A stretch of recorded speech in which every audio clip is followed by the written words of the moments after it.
Estimado profesor, referente a la pregunta número 2 del examen, ítem 2, pregunta número 1 dice, la relación entre la situación de descalabro económico generó efectos políticos enormes. ¿Qué relación se puede establecer entre el contexto internacional y la situación de Chile?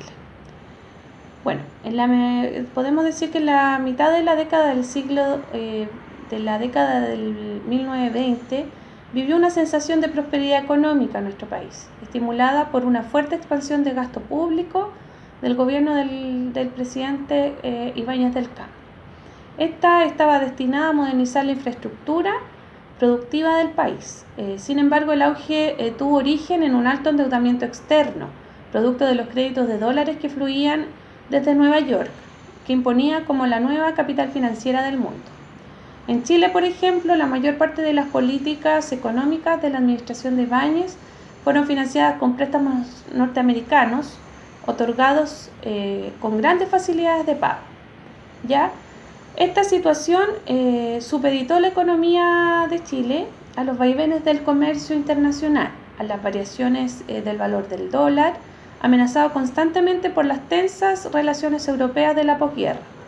El panorama económico chileno complementaba con una industria del salitre cuyo principal cliente era los Estados Unidos, lo cual profundizaba la dependencia chilena de la comunidad mundial y de los mercados globales. También los estragos que produjo la aparición del salitre sintético, disminuyendo de forma brusca y drástica la venta de la principal fuente de riqueza de nuestro país en esos tiempos.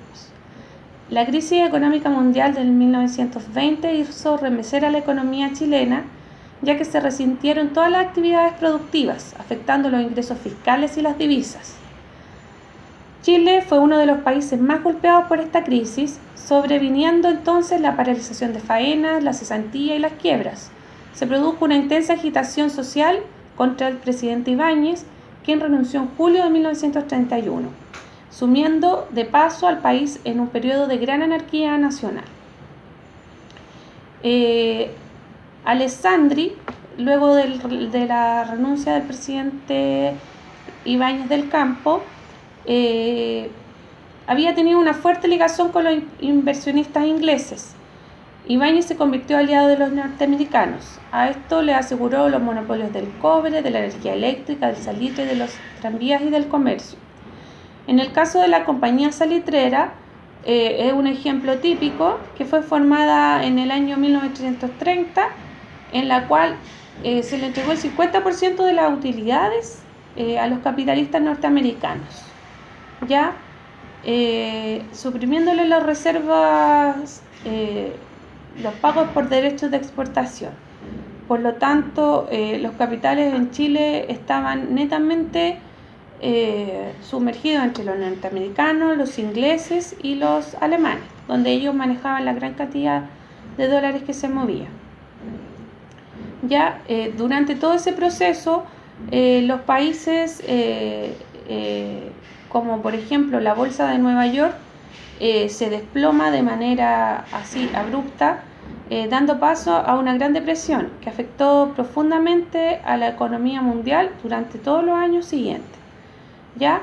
La doble dependencia que tenía la economía chilena del mercado mundial, o sea, los préstamos foráneos que existían, además de la venta del salitre, causó que nuestro país se viera fuertemente remecido por esta crisis, puesto que fue de manera brusca el descenso de la demanda del salitre, en donde generó una escasez de fondos, lo que impidió a Hacienda pagar las cuotas relativas comprometidas con los préstamos en el extranjero.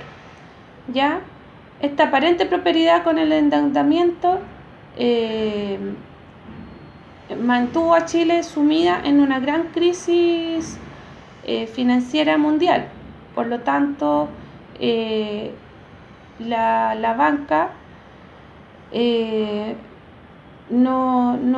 Chile se hundió en una de las mayores crisis económicas de la historia, puesto que ya no existía forma de cómo salir del impacto que dejó esta crisis económica mundial. ya el tema de las exportaciones de salitre y cobre, que era nuestra gran entrada, se derrumbaron, ¿ya? Y la situación económica de nuestro país en el año 31 pareció tocar fondo, obligando al país a la suspensión del pago de la deuda externa por primera vez desde hace muchos años, ¿ya?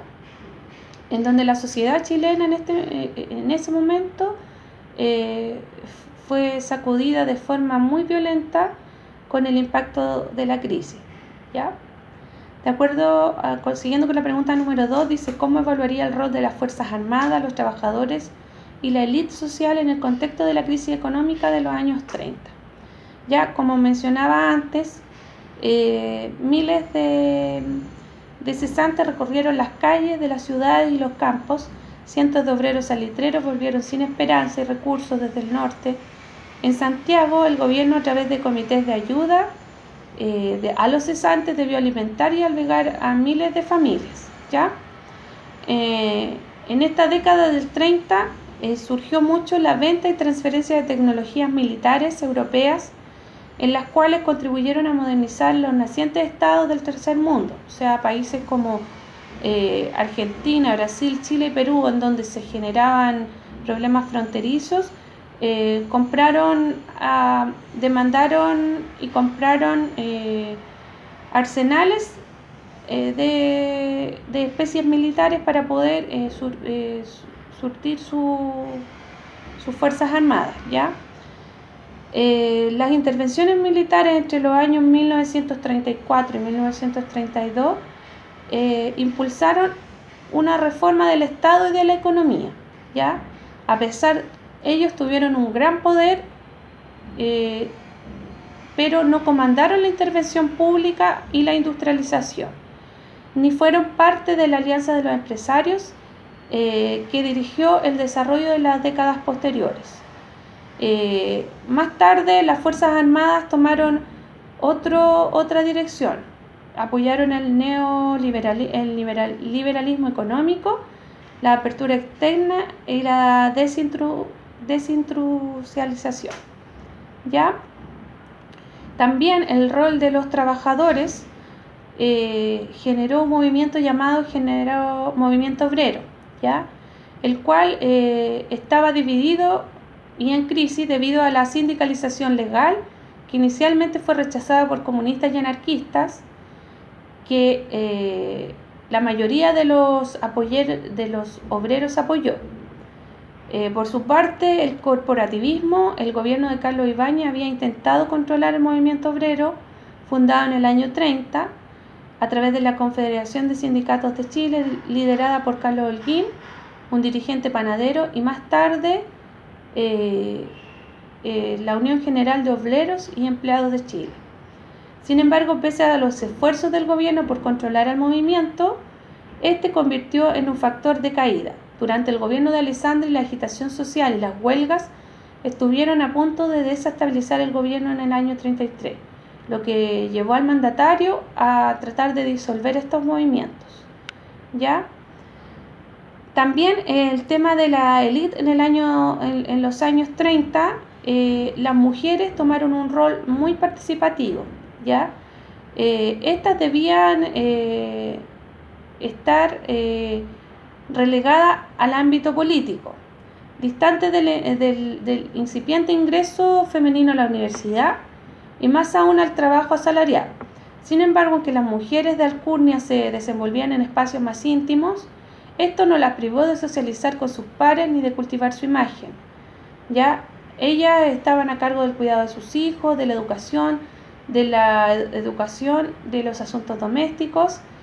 Esas eran las tareas naturalmente femeninas, ¿ya? La virtud era fundamental para asegurar las relaciones armónicas entre los esposos y la familia.